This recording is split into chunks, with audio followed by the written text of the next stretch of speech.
வீட்டில் சாதாரணமாக cooking use பண்ணுவோம்ல சார், அந்த குக்கிங் யூஸ் பண்ணுற சால்ட்டை வச்சு தான் நம்ம இந்த கரண்ட் எடுத்திருக்கோம். இந்த காப்பர் ஒயர் வந்து அந்த அயன் இருக்குல்ல, அந்த அயனும் அந்த காப்பர் ஒயரும் சேர்ந்து இந்த சால்ட் வாட்டர் கூட ரியாக்ட் ஆகி பாசிட்டிவ் சார்ஜ் அதிகமாகி எலக்ட்ரான்ஸ்லாம் மூவ் ஆகி இந்த பல்ப் எரியுது சார்.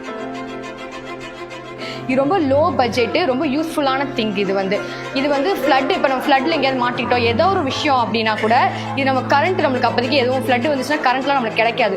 ஸோ அப்போ வந்து நம்ம இந்த முறையில் நம்ம கரண்ட் எடுத்து பல்ப் எரிய வச்சோம்னா ரொம்ப யூஸ்ஃபுல்லாக இருக்கும். அது மாதிரி நம்மளுக்கு இது எவ்வளோ யூஸ்ஃபுல்னு இருந்தாலும் கேம்புக்கு போகிறாங்கல்ல, கேம்ப்பு காட்டுக்கு போகிறாங்க, போட்டிங் ஃபிஷர்மேன்ஸ், அவங்களுக்குலாம் வந்து எல்லா இடத்துக்கும் சோலார் சிஸ்டம் எடுத்துகிட்டு போக முடியாது.